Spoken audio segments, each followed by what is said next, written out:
Good morning and welcome to Transition on Atlantic Television Network. Morrison Media Group has concluded its 2025 anniversary lecture at the Demi G. Bankole Banquet Hall, Jade Place Hotel. The theme of the lecture was the imperative of private broadcast media in sustainable development, highlighting the crucial role private media plays in driving growth and development. Our ATN correspondent, Johnson Wale, completes the report.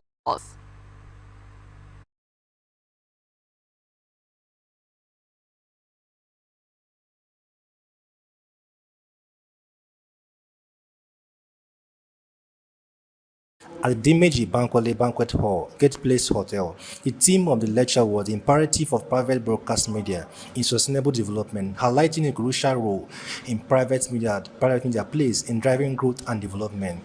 The chairman of Morrison Media Group, Dr. Chinyere, delivered inspiring opening remarks at the Morrison Communication event. He welcomed the distinguished guests and shared the fascinating story behind the birth of Morrison Communication. Dr. Igwe kindly discussed the challenges, setbacks, and intimidation faced by the Morrison Group, emphasizing the resilience and strength in overcoming obstacles. Dr. Igwe expressed heartfelt appreciation to guest analysts, past and present staff, for their vital role in Morrison communication growth and success. He acknowledged their hard work, dedication, and contribution, instrumental in shaping the organization into esteemed institution. Dr. Igwe proudly announced that Morrison Communication was the first to host the chairman of the Society of Broadcasters Nigeria, underscoring the organization's commitment to excellence and prominent industry position. Dr. Igwe emphasized the imperative of broadcast media needing collaboration and support for sustainable development. He highlighted the importance of collective efforts and partnership in driving growth, innovation, and success. Let me say that it is with immense joy and gratitude I welcome you all to this special occasion. The 2025 Ambassador of Morrison Media Group. Today, we are not only to celebrate the passage of time, but also to reflect on our journey. After the milestones and chief future of broadcasting in Nigeria, east of the Nigerian State. Morrison Media Group boasts of Atlantic Television Network, Media Academy, and which them as 9.5 Port Harcourt, making them the first and only indigenous private broadcasting platform in Rivers State, transmitting services from Port Harcourt to the world. This demonstrates the abundance of good things in the state and region, transforming a negative narrative into a positive one. Following Dr. Igwe's remark, Professor Umar E. Pate, chairman of the Society of Broadcasters Nigeria, in his opening remarks, broadened the audience horizon by discussing the origins of broadcasting and media organization evolution. He provided valuable insight into the industry's history, highlighting key milestones and development. Professor Pate expressed gratitude to Chinyere Igwe for inviting him and praised Dr. Igwe's vision and leadership in promoting excellence in broadcasting and media. Professor Pate urged the congregation to prepare questions, assuring them that the panel was ready to address every issue raised. Thanking the chairman and his team for inviting me and finding me worthy to be the chairman for today's occasion. I did not expect it, and when it came, I accepted it wholeheartedly, especially having an opportunity once again to come and interact with some of my very good friends here in Rivers. This is not my first outing in Rivers State. In the past, I've had some few activities, particularly with the UAP and other organs of the UN system in Port Harcourt and some other communities out of Port Harcourt. Since 1992, when the broadcast landscape was liberalized in this country, with the establishment of the NBC and the enactment of the law, opening up the sector, the broadcasting landscape has completely changed in Nigeria. It is just no longer a government-owned business, but currently we have a fully higher regime kind of ownership in the system, public, private, and community.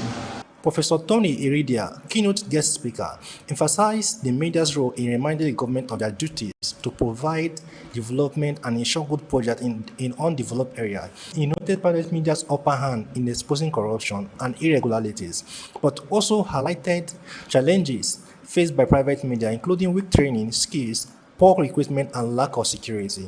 The Vice Chancellor of the University of Port Harcourt, Professor Onare George, congratulated the chairman of Morrison Communication for organizing a successful anniversary event. He also expressed the university's willingness to collaborate with both private and public media organizations, highlighting the importance of partnership in driving growth and development. The objective is to sensitize the audience on the pivotal role of the private media in societal development, as well as the experience of ensuring that there is synergy with other media forms so that society can proactively survive over time. What are we likely to gain at the end of the lecture? The first would be that those who have listened are likely to be able to appreciate the existence of media in all its forms as agents of positive societal change. The second is that we should be able to identify the importance of instituting in every society media forms that are outside of government control. The third is for us all to ascend to the larger posture of collaborating with other media forms to work towards attaining sustainable growth and development in society. The Morrison Media Group 2025 anniversary celebration was marked by several memorable highlights, including cutting of cake, symbolizing gestures to commemorate the occasions, the presentation of certificates, recognizing and honoring outstanding individuals for their contribution, induction of new members, welcoming new professionals into the esteemed society of Nigerian broadcasters. Ms. Lorisha Choma Ogu, the lead content, delivered the closing remarks, expressing heartfelt gratitude to the esteemed guest speakers for honoring Media, Morrison Media Group's 2025 anniversary celebration with their presence. My esteemed speakers, thank you. Your work is already offering not only a reflection of our past achievements, but a powerful vision for the future. To our valued clients, your unwavering support has been the cornerstone of our success. We are truly honored to have you as our journey. Notable guests at the Morrison Media Group 2025 anniversary celebration include Professor Omar Ipate, Chairman, Society of Nigerian Broadcasters, Professor Tony Iridia, Dr. Chinwe Igwe, Chairman, Morrison Media Group, Chief Honorable Ato Kalabo, Dr. Harcourt Dike,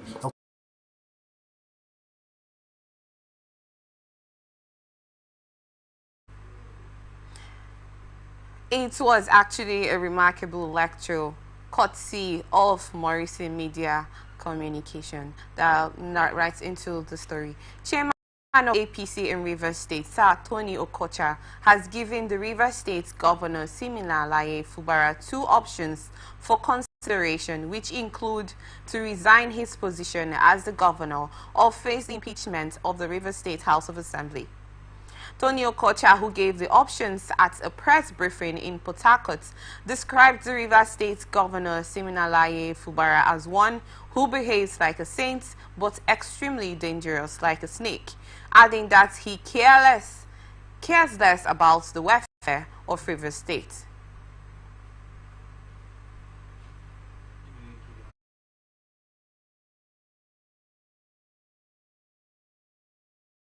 The political party we are today advising the governor. There are two options.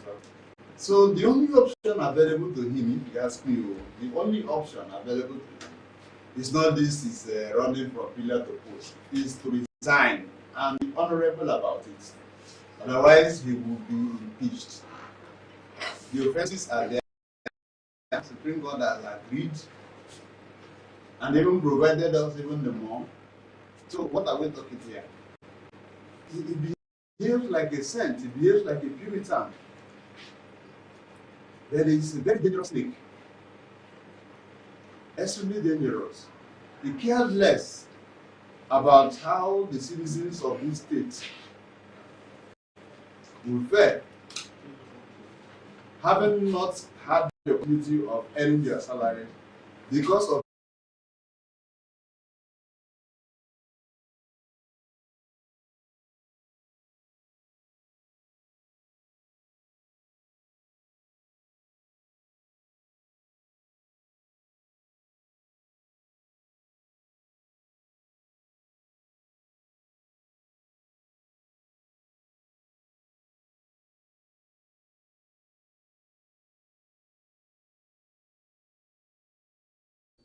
is the apogee point in judiciary in Nigeria.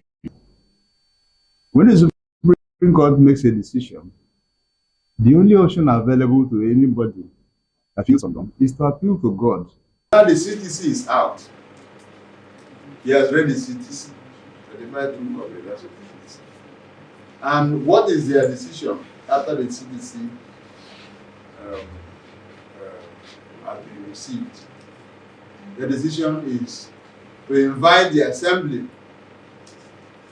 to a meeting in government house. And you ask them to leave their city to come to government house. Two, that they should come so that they discuss how their remunerations and all that. So he has also accepted that for this number of years, he has stabbed the legislature.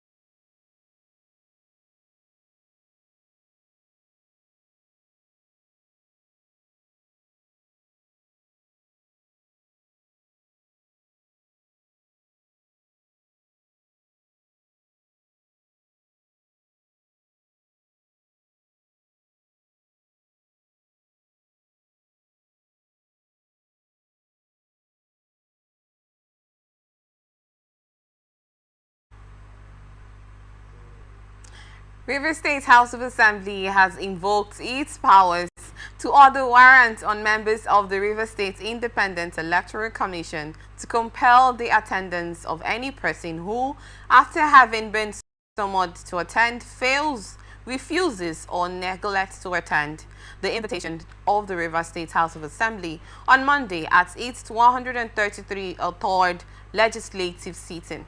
A statement signed by the Special Assistant on Media to the Speaker, River State House of Assembly, Martins Wachuku, said their refusal violates the crest of Section 129, subsection 1, subsection D of the 1999 Constitution as amended, and had resolved to issue a warrant of arrest on the chairman of the River State Independent Electoral Commission, Justice Adolfo Senebeli, retired, and other commissioners of the commission for repeated failure to appear before the House to explain the commission's alleged malfeasance in the conduct of the purported ill-starred 5th October 2025 local government elections in the state, and where the commission expects to generate funds to conduct the proposed 2025 elections. The House reached the resolution after 3 former members of the Commission who resigned their appointments recently appeared before the House to explain their roles.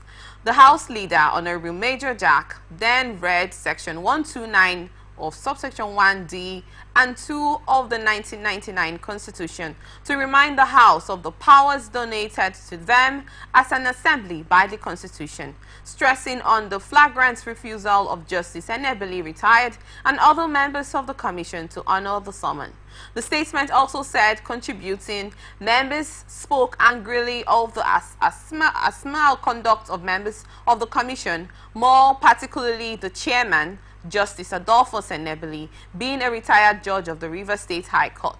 Commenting on the issue before putting the question, the Speaker, Right Honorable Martin Chike Amewele, decried the situation where those who appeared before the House for screening and confirmation when they were seeking to be appointed now treat summons from the House with levity, adding that the House is empowered by Section 128 of the Constitution to conduct investigation within their legislative competence.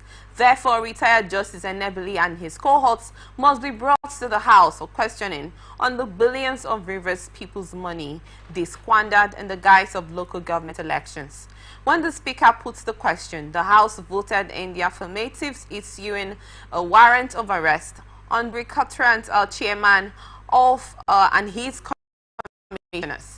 Earlier, the House had given first reading to 3 bills: the River State House of Assembly Powers and Privileges Bill 2025, the River State Independent Electoral Commission Bill 2025, and the River State Local Government Bill 2025. Abia State Governor Alex Oti has expressed his administration's commitment to collaborating with the Anglican Church to ensure the effective and efficient operation of Ungwa High School, Aba, his alma mater. The statement issued by Okoha Njoko Okoha, Chief Press Secretary to the governor, said Oti made the declaration while hosting members of the Old Boys Association of Ungwa High School, primarily from the 1982 and 1983 graduating classes. The governor said his administration had already initiated the rehabilitation of iconic structures in the school, such as the Pollard House, Engineering House, Administrative Block, and other facilities, and clarified that although the school is under the management of the Anglican Church, the government and the alumni shall still have roles to play. He also urged the alumni to contribute their resources and expertise to the school's development, and while responding to commendations from the old boys for appointing their members to various public offices, Oti said appointments under his administrations are strictly merit-based. Lagos State Governor Babajide Sanwo-Olu has revealed Africa's first feature film on artificial intelligence titled Macamation. Speaking at the unveiling in Marina, Sanwo-Olu said the AI film, produced by human development expert Toyosi Akirele Ogunsiji, will make its cinematic debut in Lagos on Friday, April 18. He praised the producer and assured creativeness of his willingness to collaborate on transformative ideas that project and develop the state's creative industry. Sanwo-Olu reaffirmed the government's commitment to investing in essential infrastructure, enabling the creative sector to thrive, while producer Akerele Ogunsiji said the film explores themes such as STEAM education, digital skills, financial literacy, and gender equality. She also said, Macamation, starring Richard Mofe Damijo, Tony Umez, Shafi Bello, Ibrahim Chata, Tony Afolayan, and Ali Nuhu, examines the intersection of real life and AI, adding that the film also explores AI's transformative power and its impact on the fourth industrial revolution beyond consuming innovation. Lagos State Commissioner for Tourism, Arts and Culture, Toke Benson Awoyinka, highlighted the government efforts to empower creatives over the past 6 years, adding that the ministry has trained nearly 20,000 young Nigerians in filmmaking, content creation, and other creative fields through strategic partnerships. Institutions as Ebony Life Academy, Giddy Creative, AMA Creative Academy, and New York Academy have collaborated on the initiatives, stressed that technology is key to the industry's future, with Lagos positioning itself as a leader in digital innovation. Justice Yetunde Pinheiro of Lagos State High Court in Ikeja has adjourned the hearing of a suit filed by the reinstated Speaker of the Lagos State House of Assembly, Mudashiru Obasa, to March 17, 2025. Obasa is challenging his removal as Speaker on January 13, 2025, following allegations of fraud, high-handedness, abuse of office, and gross misconduct leveled against him by 35 lawmakers. The respondents to the suit include members of the Lagos State House of Assembly and former Speaker Mojishola Miranda. The court had previously scheduled the hearing for March 10, 2025, but at Monday's proceedings, counsel for the House of Assembly, Femi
of 100,000 naira.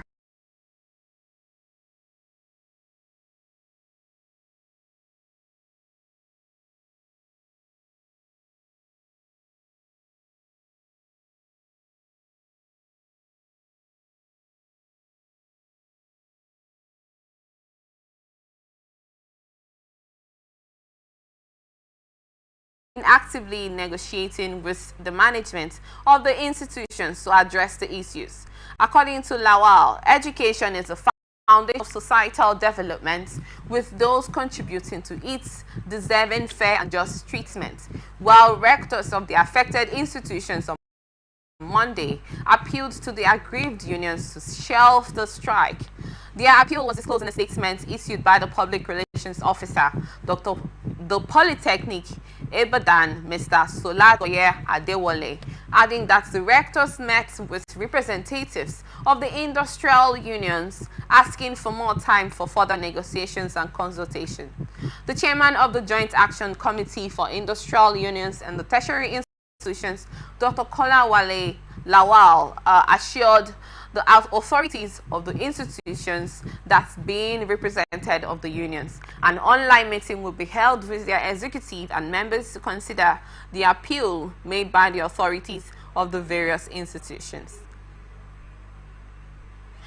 Ogun State chapter of the All Progressives Congress has dismissed allegations of a $20 million fraud leveled against former Governor Adeboyega Oyetola by his. But in response, the Osun State government maintained that it will be intimidated or blackmailed into silence, or urging those implicated in the petition to prepare to defend them. The Commissioner for Information and Public Enlightenment, Kolapo Alimi, insisted that the petition submitted to the EFCC was based on a thorough investigation and was not politically motivated, adding that a white paper committee reviewed and validated the findings before recommending the prosecution of implicated officials were approved by the State Executive Council in 2024. The commissioner also alleged that 1.5 billion naira was laundered through the Osun chapter of the Association of Local Government of Nigeria between January and October 2022, and reaffirmed their delicate administration's commitment to transparency, stating that the government would not relent in its pursuit of justice. The Osun government also expressed confidence in the EFCC's ability to conduct a thorough investigation and bring those found culpable to justice, stating that no amount of noise from the APC will shield anyone from the consequences of their actions. Federal Capital Territory Minister Nyesom Wike has returned to Abuja following his trip to Milan, Italy, to meet with President Fontana Atielo of the Lombardy region for bilateral talks in areas of agriculture and vocational training. Chief Press Secretary to the Minister, Anthony Ogunleye, said key outcomes of his meeting with Fontana include an agreement to establish a vocational center in Abuja, providing crucial skill training for youth, and partnership to modernize FCT agriculture. Speaking with journalists at the Nnamdi Azikiwe International Airport, Abuja, the minister described the meeting as very fruitful, adding that the agreements reached will significantly boost the FCT's economy and create employment opportunities. Wike also stressed the trip's alignment with President Bola Tinubu's Renewed Hope agenda and its potential to attract foreign investors to the FCT. This is coming after the minister met with the president of Lombardy regional government in Italy, Attilio Fontana, last Thursday, and he promised his government would collaborate with the FCT administration to strengthen vocational education by establishing a training center in Abuja for youth from Abuja and in Lombardy. Was very fruitful. We had a memorandum of understanding with the Lombardia to establish a vocational center in FCT where our youth train to have skills, and also try to establish a form of mechanized agriculture that will create employment for our people and also try to improve our economy. So I think this is worthwhile, and I thank the government of Cambodia for that cooperation. Well, you know that Nigeria, by the New Hope agenda, if you see the shuttles Mr. President has made, is to create a relationship with other countries, how we can cooperate in order to improve the economy of our country. So I think we want to come down and hope that investors.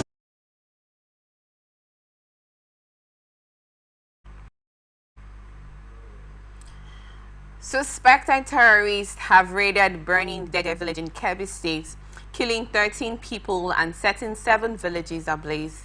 According to a local resident, Malam Umar, the attackers targeted communities in Arewa local government area, which reportedly avenged the recent killing of their leader, Mayor Gemu, by a joint security operation in the state. The attack came days after Kebbi State security forces, backed by Governor Nasir Idris, eliminated Mayor Gemu, a notorious terrorist leader, as part of efforts to curb violent crimes in the region. The Kebbi State Police Command is yet to make official comments on the matter. Adamawa State Police Command has arrested 3 individuals for allegedly vandalizing and stealing large amounts of electrical cables in Bororo Village, Michika local government area. According to a statement from the command on Monday, its surveillance team from Michika Divisional Police Headquarters arrested the suspects who were in possession of stolen electrical power cables. During a preliminary investigation, they confessed to the crime, as confirmed by the State Police Public Relations Officer, SP Suleiman Ngoroje. The suspects are currently in police custody as investigations continue, with authorities working to recover additional stolen materials. Adamawa State Commissioner of Police CP Dankobo Morris commended the officers for their swift action and issued a strong warning against acts of vandalism targeting public infrastructure. You are watching The Transition on Atlantic Television Network. We return after this break to stay with us.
Was a renowned legal scholar and expert in criminal law who died in Abuja on Sunday evening. On information and strategy.